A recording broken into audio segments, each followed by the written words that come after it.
अस्सलाम वालेकुम फ्रेंड्स, मैं आपकी दोस्त साइमा शेख हमारे यूट्यूब चैनल द मास्टर में आपका इस्तकबाल करती हूँ। उम्मीद है आप खैरियत से होंगे। आज हम इस वीडियो में एक्सप्लेनेशन स्किल देखने वाले हैं। एक्सप्लेनेशन स्किल में उसका आज हम मीनिंग देखेंगे, डेफिनेशंस देखेंगे, उसका कॉन्सेप्ट और कंपोनेंट्स और बहुत सी चीज़ें आज हम देखने वाले हैं।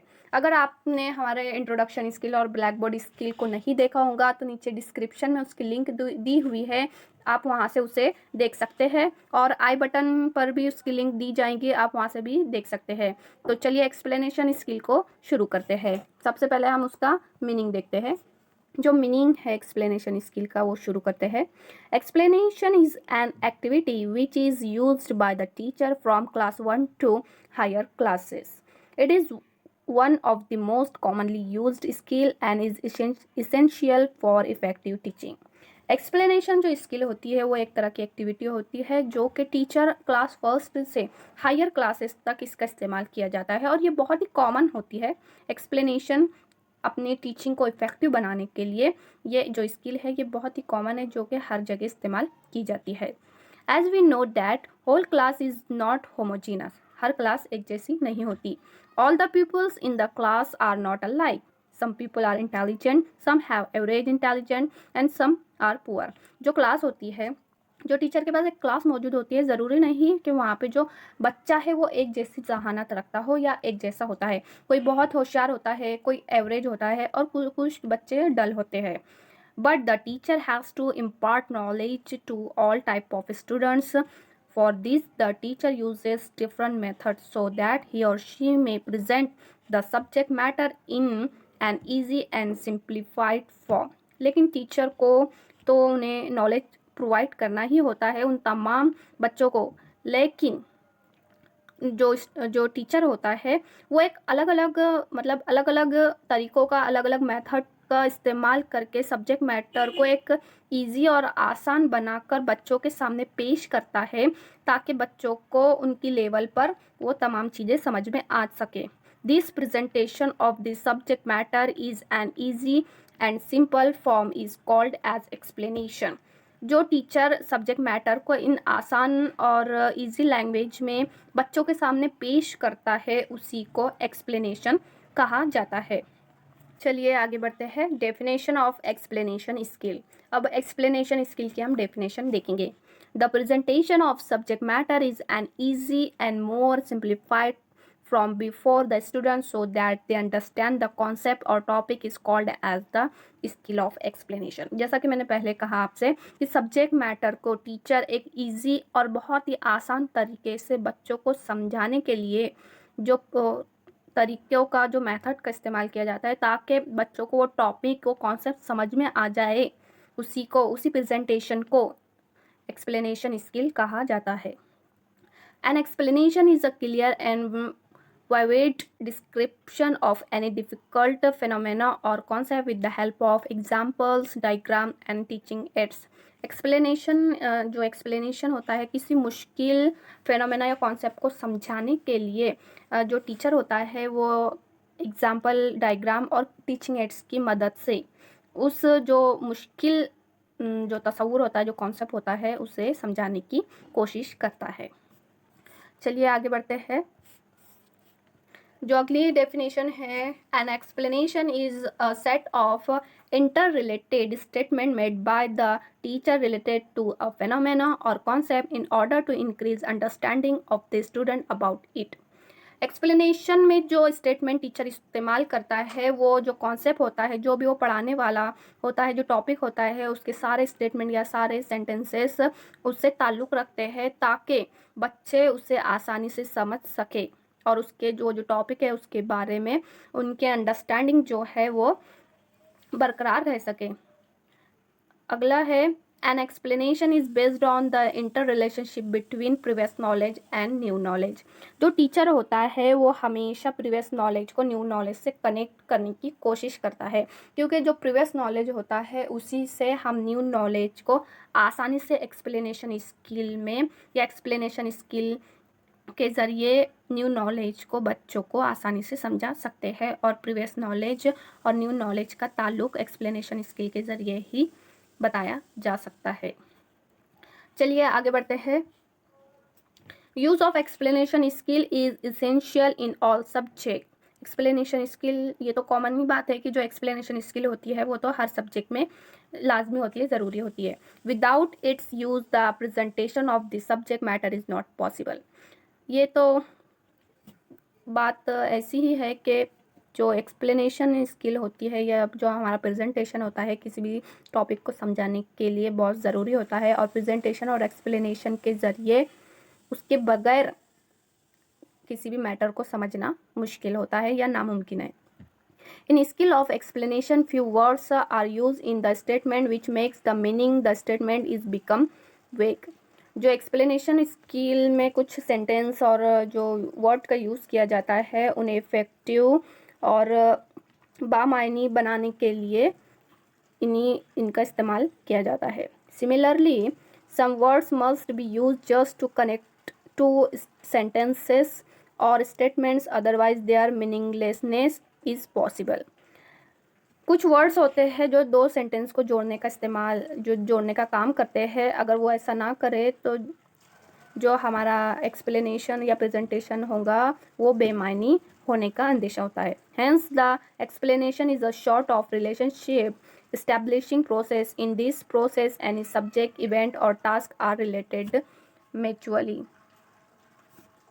मुख्तसरन हम ये कह सकते हैं कि एक्सप्लेनेशन जो होता है वो किसी सब्जेक्ट, टास्क या इवेंट में ताल्लुक़ बनाने और जोड़ने का काम करता है। चलिए आगे बढ़ते हैं। उम्मीद है आपको यहाँ तक की समझ में आया होगा। अगला जो है हमारा अगला है type of explanation. There are 3 type of explanation. Explanation की 3 टाइप होती है। चलिए इसे एक एक करके देखते हैं। पहला है descriptive explanation. In this type, the explanation is based on description. Here, the teacher describe process, structure and procedure. ये जो एक्सप्लेनेशन की टाइप है इसमें डिस्क्रिप्शन बेस्ड होता है ये, जहाँ पर टीचर किसी प्रोसेस को डिस्क्राइब करता है या किसी स्ट्रक्चर को डिस्क्राइब करता है या कोई प्रोसीजर बताता है। एग्जाम्पल के तौर पर अगर हम समझे तो प्रोसेस ऑफ वाटर साइकिल का यहाँ प्रोसेस बताया जाता है। सेल डिवीजन का प्रोसेस बताया गया है। ये इसकी एग्जांपल है। अगला जो है हमारा एक्सप्लेनेशन स्किल की type, interpretive explanation. It is about the central meaning of a concept or an issue. In this explanation, the teacher specify the central meaning of the term or statement or clarify an issue. जो ये जो explanation skill मतलब explanation का जो second type है, इसमें जो teacher होता है वो किसी कॉन्सेप्ट का मरकज़ी मायनी बताता है और उसका जो मसला होता है उस जो भी बच्चों को इशू होता है वो उसको क्लियर करता है। जो मरकज़ी इस मायने होते हैं टीचर यहाँ पे वो एक्सप्लेन करता है। जैसे concept of motion, definition of verb, अलग अलग यहाँ पे एग्जांपल दे सकते हैं। चलिए आगे बढ़ते हैं। अगली जो इसकी टाइप है reasoning giving explanation. in this type the teacher gives reason or cause for a particular phenomena or an event. यहाँ पर टीचर किसी पर्टिकुलर एक कॉन्सेप्ट दिया होता है, टॉपिक दिया होता है या फिर एक क्वेश्चन टाइप हम बोल सकते हैं कि उसे समझाने के लिए कोई रीज़न या उसकी वजूहत दी जाती है, उसे एक्सप्लेन किया जाता है, तो उसे ही रीज़न गिविंग एक्सप्लेनेशन कहते हैं। जैसे why is sky blue, why are the stars visible at night. यानी कि यहाँ पर वजूहत दी जा रही है। एक टॉपिक है तो यहाँ पर वजूहत दी जा रही है। यहाँ पे पूछा जा रहा है कि आसमान हमें ब्लू या आसमानी क्यों दिखाई देता है और जो तारे होते हैं वो रात में ही क्यों दिखाई देते हैं। यहाँ पे क्यों रीज़न पूछा जा रहा है, तो ये रीजनिंग गिविंग एक्सप्लेनेशन हुआ। चलिए आगे बढ़ते हैं। अगला जो है हमारा पॉइंट वो है component of explanation skill. The skill of explanation can be developed by using the following components. These components can be divided into desirable, expected and undesirable, unexpected behavior. There are 2 type of components. यहाँ पर जो components है explanation skill के वो 2 type के होते हैं, जैसे डिज़ायरेबल और अनडिज़ायरेबल। यानी कि जो टीचर का बिहेवियर होता है, जो टीचर से एक्सपेक्टेड होता है उसका बिहेवियर, उसकी एक टाइप दी हुई है, और जो उससे अनएक्सपेक्टेड किया होता है कि उससे ये नहीं करना चाहिए, ये नहीं उसका बिहेवियर होना चाहिए, ये उसकी दूसरी टाइप है। तो चलिए हम पहली टाइप की तरफ बढ़ते हैं। पहला है डिज़ायरेबल कंपोनेंट्स बिहेवियर। उसमें पहला है clear beginning statement. Before starting any explanation teacher should make the pupil aware of what he or she teach on that day through a clear beginning statement. किसी भी एक्सप्लेनेशन स्किल को शुरू करने से पहले टीचर ने जो बच्चे हैं उन्हें अपनी तरफ मुतवज्जा करना चाहिए कि आज हम ये चीज़ पढ़ने वाले हैं। यानी कि टीचर ने पहले बच्चों को अपनी तरफ मुतवज्जा करके बताना चाहिए कि बच्चों आज हम ये टॉपिक पढ़ने वाले हैं। इसे हम इंट्रोडक्शन स्किल कह सकते हैं। बिगिनिंग ऑफ स्टेटमेंट को जो इंट्रोडक्शन ऑफ स्किल है वो कहा जाता है। तो ये भी एक कंपोनेंट हुआ कि टीचर ने पहले अपना जो एम है, जो अपना टॉपिक है, उससे बच्चों को बताना चाहिए, बच्चों को अपनी तरफ मुतवज्जा करना चाहिए। चलिए आगे बढ़ते हैं। अगला जो है use of accurate language. For the explanation of any content accurate language is necessary to understand any topic. जो एक्सप्लेनेशन होता है, एक्सप्लेनेशन में कंटेंट एक्यूरेट लैंग्वेज का इस्तेमाल करना बहुत ज़रूरी होता है। ऐसे नहीं कि हम जो कंटेंट पढ़ा रहे हैं उससे रिलेटेड हम कुछ भी नहीं बता रहे हैं, इधर उधर कुछ भी लैंग्वेज, कैसी भी लैंग्वेज का इस्तेमाल करके बच्चों को बस अपना टाइम पास करवा रहे हैं और बच्चों का नुकसान करवा रहे हैं।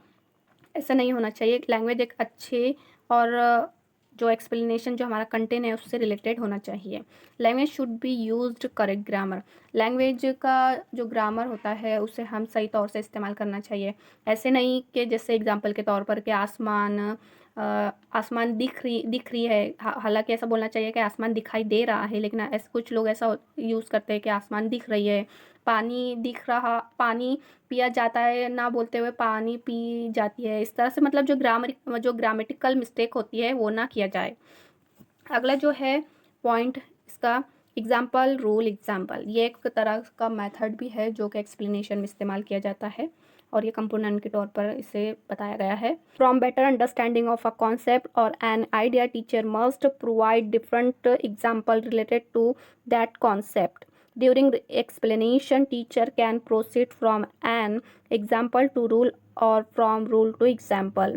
बच्चों के किसी भी टॉपिक के बेहतर समझ के लिए उन्हें जो कॉन्सेप्ट समझ में आ जाए, टीचर अलग अलग मिसालें देता है उस टॉपिक से रिलेटेड। और एक्सप्लेनेशन यानी समझाते वक्त टीचर कभी एग्जाम्पल देता है और फिर उसकी तारीफ़ या रूल को अखज़ करता है, या फिर पहले वो रूल बताता है, पहले उसकी तारीफ़ बताता है, फिर बच्चों से उसके मिसालों को देने के लिए या मिसाल देने के लिए कहता है। इस तरह से ये रूल, एग्जाम्पल टू रूल और रूल टू एग्जाम्पल ये मेथड होता है। He can also ask the students to give example related to the concept to check whether they understood the concept और नॉट। टीचर, फिर जो टीचर होता है वो बच्चों से एग्जाम्पल की शक्ल में उस टॉपिक से रिलेटेड, उस कॉन्सेप्ट से रिलेटेड मिसालें पूछता है, जिससे टीचर को ये पता चलता है कि बच्चों को कॉन्सेप्ट किस हद तक समझ में आया भी है या नहीं। इस तरह से इस तरीके का इस्तेमाल करके टीचर अपने कॉन्सेप्ट या फिर अपने अचीवमेंट के बारे में पता चलता है कि बच्चों को कितना समझ में आया और कितना नहीं। चलिए आगे बढ़ते हैं। अगला जो है use of linking words. There are certain words and phrases which increase effectiveness of explanation. It is essential to use such words in order to connect two or more ideas or statement properly. कुछ words और phrases होते हैं जो explanation को effective और बहुत अच्छा बनाने के लिए एक अच्छा साबित होते हैं, मुफीद साबित होते हैं। और किसी दो स्टेटमेंट, सेंटेंस बोलो या फिर किसी चीज़ को, दो चीज़ को कनेक्ट करने के लिए इन लिंकिंग वर्ड्स का इस्तेमाल किया जाता है। सच वर्ड्स आर, वो वर्ड्स ये है hence, if, then, because of, therefore, since, so that, etcetera, ये वर्ड है। These words are called as linking words. इन्हें ही लिंकिंग वर्ड्स कहा जाता है। यानी कि किसी चीज़ को जोड़ने के लिए हम दो सेंटेंस बोल सकते हैं या दो चीज़ों को या किसी दो से ज़्यादा जुमलों को बताने के लिए इन वर्ड्स का इस्तेमाल किया जाता है। इसे ही लिंकिंग वर्ड्स कहा जाता है। इसकी एग्जांपल इस तरह, hence the crucial role of translation was emphasize. यहाँ पे जो हेंस है ये लिंकिंग वर्ड है इधर दूसरी उसकी मिसाल है, it is too late so that she can not go to the market. यहाँ पे सो दैट जोड़ने का काम कर रहा है दो चीज़ों को, it is too late so that she can not go to market. तो ये जो हेंस है, सो दैट है, ये लिंकिंग वर्ड कहलाते हैं। चलिए आगे बढ़ते हैं। प्लांट रिपीटेशन, ये भी बहुत अहम कंपोनेंट है एक्सप्लेनेशन स्किल का। After explaining the phenomenon the teacher should ask some question to test the understanding of the student. The question asked at the concluding stage. जो प्लांट रिपीटेशन होता है उससे टीचर को समझ में आता है कि उसने जो टॉपिक पढ़ाया है वो बच्चों को कित हद तक समझ में आया है। तो जो टीचर होता है वो क्वेश्चन की शक्ल में उनसे पूछता है, तो बच्चे जिस तरह से जवाब देते हैं उससे ये नतीजा आकस होता है कि बच्चों को किस हद तक ये टॉपिक समझ में आया है। या इसके अलावा आप इस तरह भी कर सकते हैं कि वक्त की किल्लत होने की वजह से आप समरी के तौर पर भी प्लान रिपीटेशन कर सकते हैं। जैसे कि आज हमने ये पढ़ा, इसकी ये डेफिनेशन है, इसकी हमने ये मिसालें देखे, आज ये हुआ और इस तरह से हमने आज ये पढ़ा। तो ये इस तरह से भी समरी की शक्ल में भी हम प्लान रिपीटेशन कर सकते हैं। चलिए आगे बढ़ते हैं। अगला जो है इसी से रिलेटेड है। Will help the teacher to get feedback from the students whether the teacher has explained the phenomena correctly and whether the student have understood it. Only few simple question covering the whole explanation should be asked. जैसा कि मैंने बताया कि बच्चों का जो जवाबात होते हैं वो जवाबात ही ये डिसाइड करते हैं कि बच्चों को जो टॉपिक है वो किस हद तक समझ में आया, वो सही समझ में आया या नहीं। और कुछ ही सिंपल क्वेश्चन रखने चाहिए जिससे हमारा पूरा जो टॉपिक है उन कुछ ही सवालों में आ जाए और बच्चे उसके जवाब दे सके।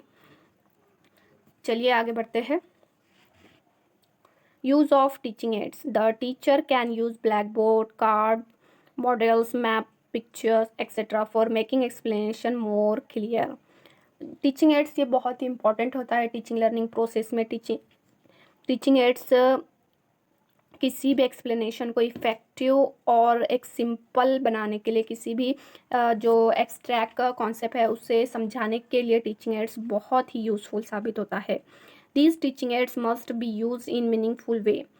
और ये जो टीचिंग एड्स होता है, जैसे कि मैंने बताया आपको, टीचिंग एड्स बहुत इंपॉर्टेंट होता है जो कि एक कामयाब तदरीस के लिए इस्तेमाल किया जाता है। 1 picture is worth than 1000 words. एक पिक्चर जो एक तस्वीर होती है वो 1000 अल्फाज का काम करती है। This help student to understand the concept in better way. जो कॉन्सेप्ट है उसे समझने के लिए ये बहुत ही मददगार साबित होते हैं। For example parts of flower, यानी कि अगर हमें पार्ट्स ऑफ फ्लावर पढ़ाना है, किसी फूल के अलग अलग हिस्से बताने हैं, तो टीचिंग एड सबसे अच्छा रास्ता होता है जो हमें बच्चों को समझाने के लिए बहुत ही कारगर साबित होता है। फिर है parts of body, types of motion etcetera, ये इसकी मिसालें हैं। चलिए आगे बढ़ते हैं। फ्लुएंसी हमारा अगला कंपोनेंट है। Fluency relates to the flow of uninterrupted statement for explaining a concept or ideas. Fluency ये जो फ्लो ऑफ अनइंटरप्टेड यानी कंटिन्यूटी होती है स्टेटमेंट की, वो किसी कॉन्सेप्ट और आइडिया के लिए बहुत ही ज़रूरी होती है। Fluency is essential for proper understanding of a concept. जो कंटिन्यूटी होती है, फ्लुएंसी होती है, वो कॉन्सेप्ट को समझने के लिए बहुत ही ज़रूरी होती है। अगर किसी कॉन्सेप्ट को समझाते वक्त हमारी फ्लुएंसी या कंटिन्यूटी होती है वो अगर टूट जाए तो कॉन्सेप्ट को समझाना बहुत मुश्किल होता है। During explanation, teacher should speak fluent language and fluency should be so much that the student may listen and understand the concept very conveniently. जो फ्लुएंसी होती है या लैंग्वेज की कंटिन्यूटी होती है, टीचर को एक्सप्लेनेशन के दौरान स्टूडेंट को समझाने के लिए ये बहुत अहम किरदार अदा करती है। क्योंकि अगर जो टीचर है वो कंटिन्यू ना बोले तो जो बच्चों को समझने में, जो टॉपिक है उसे समझने में दिक्कत आएंगी और उनकी कंटिन्यूटी ना होने की वजह से वो उलझन में पड़ जाएंगे कि हम अगर टीचर एक्सप्लेनेशन करते वक्त बीच में पॉज ले या रुक रुक के समझाए ना, तो जो कॉन्सेप्ट है वो बच्चों के ना ही समझ में आता है और ना ही बच्चे उसे कॉन्सेंट्रेट के साथ सुन पाते हैं। इसीलिए एक्सप्लेनेशन में फ्लुएंसी बहुत ही ज़रूरी होती है और बहुत ही अहम किरदार अदा करती है, और ये समझने में भी अपना किरदार अदा करती है। इसके बाद जो हमारे अगले है कंपोनेंट्स है वो है clear pronunciation, change in voice, gesture, conclusion statement. Pronunciation clear होना ज़रूरी है, जैसा कि हमने लैंग्वेज में पढ़ा। फिर उसके बाद चेंज इन वॉइस, हर जो आवाज़ है उसका उतार चढ़ाव एक्सप्लेनेशन में भी बहुत असरदार साबित होता है। फिर उसके बाद जो जेस्चर होते हैं, हमारे हरकत और सकनात होते हैं, वो भी बच्चों पर बहुत ही असरअंदाज होते हैं।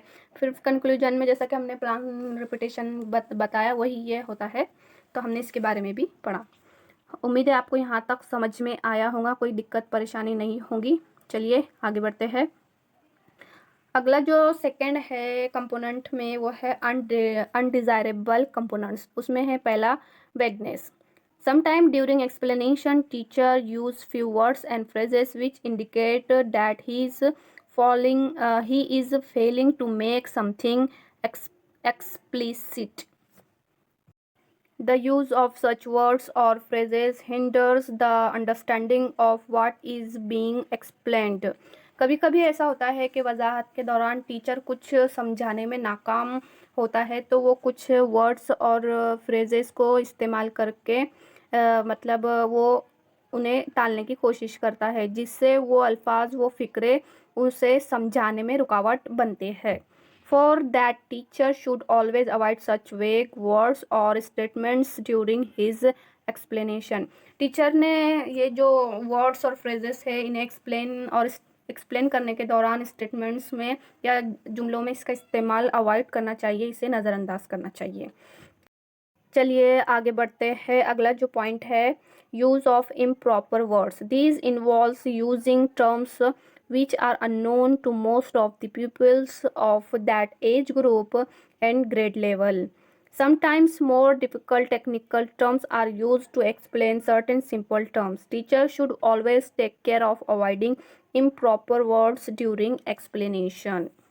इसे इस तरह से कहा जा सकता है कि जो टीचर होता है वो कुछ ऐसी इस्तिलाहात का इस्तेमाल किया जाता है जो उस उम्र के ग्रुप या ग्रेड लेवल के ज़्यादातर तलबा को मालूम नहीं होता है। बाज़ औक़ात कुछ आसान इस्तिलाहात की वजाहत के लिए ज़्यादा मुश्किल तकनीकी इस्तिलाहात इस्तेमाल की जाती है। उस्ताद को हमेशा इस बात का ख्याल रखना चाहिए कि वजाहत के दौरान गलत अल्फाज से गुरेज करना चाहिए, यानी गलत अल्फाज को इस्तेमाल नहीं करना चाहिए। जो टीचर होते हैं हमेशा एक्सप्लेनेशन के टाइम पे बच्चों की जो मेंटल लेवल है, जो उनकी एज है, उसके हिसाब से ही अल्फाज का इस्तेमाल करना चाहिए और गलत वर्ड्स को नज़रअंदाज करना चाहिए। इस तरह से अब हम आगे बढ़ते हैं। अगला जो है वो है practical suggestion for making effective explanation. कुछ सजेशन दिए हुए हैं जो हम एक्सप्लेनेशन स्किल को किस तरह से इफ़ेक्टिव बना सकते हैं। सबसे पहला पॉइंट है, before starting the lesson the teacher should make clear the aim और पर्पस और टाइटल ऑफ द लेसन। जैसा कि हमने पहले बताया कि पहले बच्चों को जो भी एक्सप्लेन हम करते हैं, पहले टीचर ने अपना एम, हम कौन सा सबक पढ़ाने वाले हैं, कौन सा चैप्टर पढ़ाने वाले हैं, उसको बच्चों को बता देना चाहिए और बच्चों को हमारी तरफ मुतवज्जा कराना चाहिए। Explanation should be in simple and easy language. Explanation आसान ज़बान में होना चाहिए ताकि बच्चों को समझ में आ सके। Explanation should be according to the age, experience and mental level of the people. बच्चे किस एज के हैं, उनका मेंटल लेवल क्या है, उस हिसाब से हमें एक्सप्लेनेशन यानी वजाहत करनी चाहिए। There should be logical and proper sequence in explanation. Explanation का जो सीक्वेंस है वो लॉजिकल होना चाहिए, एक के बाद एक बराबर जो भी टॉपिक पढ़ा रहे हैं हम वो टॉपिक से रिलेटेड हमें एक्सप्लेनेशन करते रहना चाहिए, जिससे हमारा जो एक्सप्लेनेशन है वो इफ़ेक्टिव बनता है। अगला देखते हैं आगे जो है उसकी points. Proper time should be given to explain the concept और आइडिया। हमें एक प्रॉपर टाइम देना चाहिए किसी भी कॉन्सेप्ट को एक्सप्लेन करने के लिए। ऐसा नहीं कि जो हार्ड है उसे हमने कम टाइम दिया और जो सिंपल टॉपिक था उसे हम खींचते ही चले जा रहे हैं, बस एक्सप्लेन ही करते जा रहे हैं। इससे हमारे एक्सप्लेनेशन और जो टीचिंग है उस पर असर पड़ सकता है। Irrelevant things should be avoided in explanation. जो चीज़ें एक्सप्लेनेशन में ज़रूरी नहीं है उसे नज़रअंदाज करना चाहिए, उसे अवॉइड करना चाहिए। Proper teaching aid should be use to clear a concept और फिनोमेना। किसी कॉन्सेप्ट को समझाने के लिए एक सही टीचिंग एड्स का इंतखाब करना बहुत ज़रूरी होता है, जिससे वो कॉन्सेप्ट और जो फिनोमेना है उसे आसानी से समझ जाए या समझाया जा सके। Question should be asked to people during explanation in order to make it alive. जो क्वेश्चंस होते हैं वो एक्सप्लेनेशन स्किल में, यानी जब हम एक्सप्लेन करते हैं तो बीच बीच में हमें क्वेश्चन पूछते रहना चाहिए, ताकि जो बच्चे हैं वो हमारी तरफ मुतवज्जा रह सके और वो बोरियत महसूस ना कर सके। Also the people should be given the opportunity to ask the question.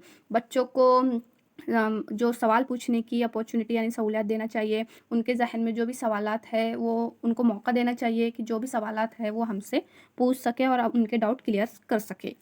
आगे बढ़ते हैं। अगला जो है format of explanation skill. Explanation skill का जो फॉर्मेट है वो इस तरह से दिखाई देता है कि पहले नाम होता है, फिर सब्जेक्ट, स्टैंडर्ड, टॉपिक, सब टॉपिक, अपडेट भी लिख सकते हो यहाँ पे।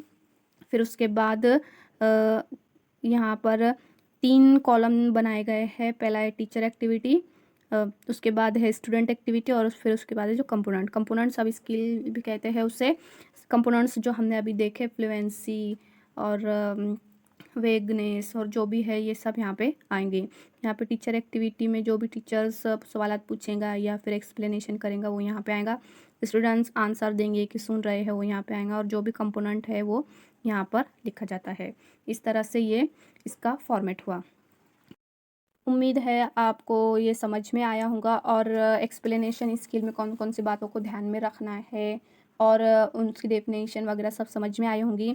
और हमें ये भी उम्मीद है कि आपको हमारा एक्सप्लेनेशन की वीडियो पसंद आई होगी। और अगर आप हमारे चैनल पर नए हैं तो उसे सब्सक्राइब कीजिए, बेल आइकन पर प्रेस कीजिए ताकि हमारे न्यू वीडियो की नोटिफिकेशन आपको वक्त पर मिलती रहे। इंशाल्लाह अगली वीडियो में मिलते हैं डेमो के साथ। तब तक के लिए अल्लाह हाफिज़, अल्लाह निगहबान।